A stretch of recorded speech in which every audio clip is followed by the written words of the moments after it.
అందరికీ నమస్కారం. సూర్యాపేట పట్టణ కేంద్రంలో మనం రీసెంట్గా ఒక మెడికల్ షాప్ ముసుగులో ఈ యొక్క భ్రూణంలో ఉన్నటువంటి శిశువులు మగ శిశువా ఆడ శిశువా అనేటువంటిది లింగ నిర్ధారణ చేస్తున్నారనేటువంటి సమాచారంతో లోకల్ పోలీస్ సిసిఎస్ మనము ఈ యొక్క ఒక మెడికల్ షాప్ని మనం రైడ్ చేయడం జరిగింది. ఆ మెడికల్ షాప్లో వేలాద్రి అనేటువంటి వ్యక్తి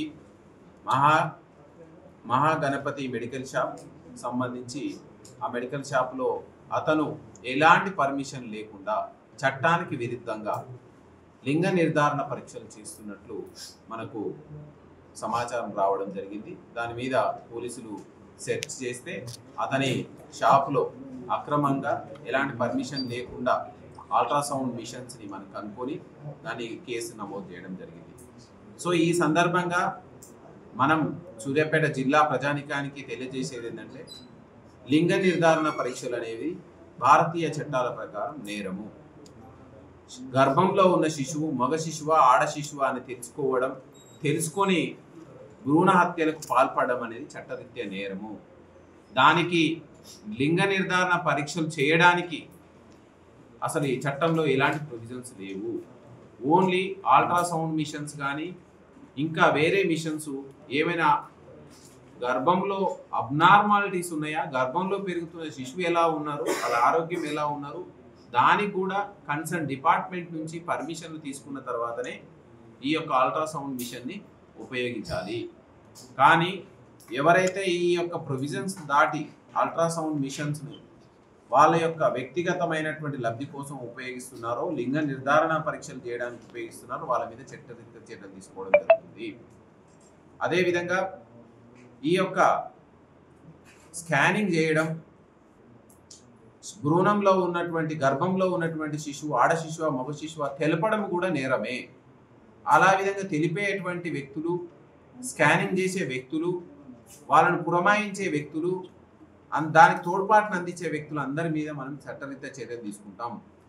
ఒకవేళ ఆ స్కానింగ్లో ఆడ శిశువు అని తేలితే ఆ శిశువుని చంపడానికి ఎవరైనా ప్రయత్నం చేస్తే కఠినమైనటువంటి సెక్షన్ల కింద దాదాపు 10 సంవత్సరాల నుంచి ఈవెన్ లైఫ్ కన్విక్షన్ వచ్చే సెక్షన్ల కింద మనం నేరాలు నమోదు చేస్తాం.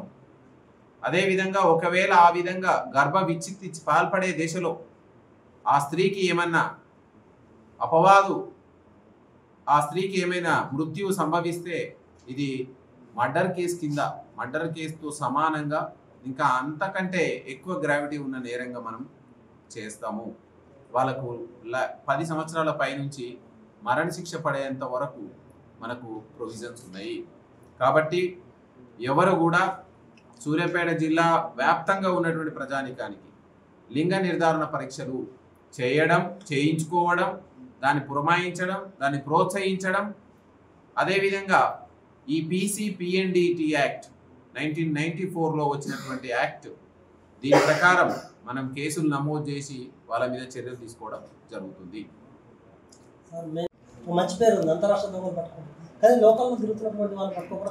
ఇప్పుడు మనము ఖచ్చితంగా నేరం చేసిన వాడు చట్టం దృష్టిలో ఎట్టి పరిస్థితుల్లోనూ తప్పించుకోవడానికి లేదు. అది ఎంతటి వ్యక్తి అయినా కూడా మన చట్టం అందరికీ సమానమే.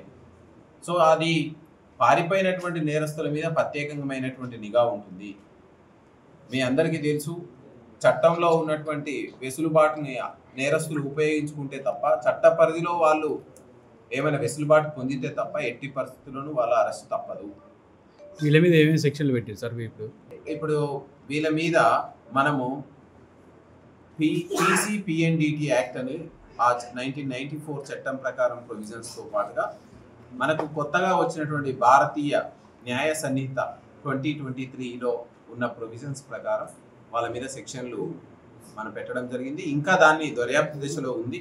ఇంకా చాలామందిని మనం ఇన్వాల్వ్ చేస్తున్నాం. ఎట్టి పరిస్థితుల్లోనూ దీన్ని ప్రోత్సహించిన వాళ్ళని, ఎవరైతే బాధితులను ఇక్కడ దాకా తీసుకొచ్చే వాళ్ళని ఎవరిని కూడా వదిలిపెట్టాం.